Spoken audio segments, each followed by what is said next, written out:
अस्सलाम वालेकुम दोस्तों, आज हम लाहौर के उस इलाके में आए हैं जहां पर एक बादशाह की कब्र है और एक मेजर की कब्र है। दोनों ही अल्लाह के वली हैं। बादशाह की जो कब्र है वो भी अल्लाह के वली हैं और जो मेजर साहब हैं वो भी अल्लाह के वली हैं। वो आर्मी में मेजर थे और ये बादशाह थे गजनवी के शहर में। और जब अल्लाह ताला ने इनको तौफीक दी और अल्लाह की तरफ इनका रुझान हुआ और दोनों ने इतनी मार्फत हासिल की और ये दोनों अल्लाह के वली बने और ये कब्र मुबारक इनकी है। आपको इनकी कब्र का भी विज़िट करवाते हैं और इनके बारे में बाकी जो हिस्ट्री हमारे पास है वो भी बताते हैं।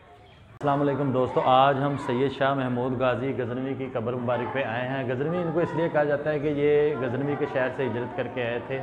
इनके बारे में सुनने में ये आया है कि ये उस वक़्त के बादशाह थे और गजनवी में ये आए, अल्लाह की लो लगी इनको, अल्लाह के ज़िक्र की तरफ फ़िक्र की तरफ आए तो ये वहाँ से हिजरत करके बरसगिर के इलाके में आ गए। और यहाँ इस वक्त इनकी कब्र मुबारक लाहौर के इलाके बागड़ियाँ में वाक़या है और यहीं पे इनकी कब्र मुबारक है। और आप जो थे 400 साल हो गए हैं आपको दुनिया से पर्दा किए हुए। आपके पास कहते हैं कि 7 बादशाहियाँ थी उस वक़्त में, आप 7 किस्म के इलाकों के बादशाह थे। ये कब्र मुबारक खाकी शाह दरबार खाकी शाह सरकार की है। ये भी सैयद हैं, वो भी हसनी हुसैनी सैयद हैं। और इनके बारे में मशहूर है कि ये आर्मी के मेजर थे और यहाँ पर कुछ टाइम के लिए क़याम पज़ीर हुए थे। और इनकी मुलाकात उस टाइम इन बुज़ुर्गों के साथ हुई थी जिनकी कब्र आपको थोड़ी देर पहले दिखाई है।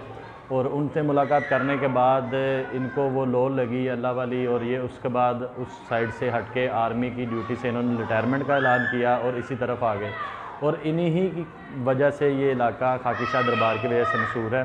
जी, खाकी शाह दरबार के साथ जो मस्जिद का व्यू है ये इसकी मुझे सबसे खूबसूरत बात यही लगी है कि लोगों के जो एतराज़ात होते हैं कि जी यहाँ पर सजदे किए जाते हैं, यहाँ पर लोग अपनी मन्नतें मांगते हैं, ये करते हैं वो करते हैं, गुस्ताखियाँ करते हैं। ये देखिए खाकी शाह दरबार की मस्जिद के ऊपर लिखा हुआ है सजदा सिर्फ़ अल्लाह के लिए है, सजदा अल्लाह के अलावा किसी और के लिए नहीं है। ये सबसे खूबसूरती और सबसे बेसिकली जो बुज़ुर्गों की असल तलीमात थी वो यही थी कि उनकी यही तवज्जो थी कि अल्लाह की ही इबादत करनी है और उसी की तरफ रुजू करना है। और इनकी दरबार के साथ जो मस्जिद है वहाँ पर लिखा हुआ इस बात की तस्दीक करता है कि अल्लाह वाले जो होते हैं वो इसी तरफ लगाते हैं कि आपने सिर्फ़ अल्लाह की ही इबादत करनी है और सजदा सिर्फ़ अल्लाह के लिए ही है।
मेरे यार बेली ने भाई ये भी चाह दे शकीन ने मलक सही साहब तो खास तौर पर ये तो पूरियां चुस्कियां ला ला के दसणगे तुहानू।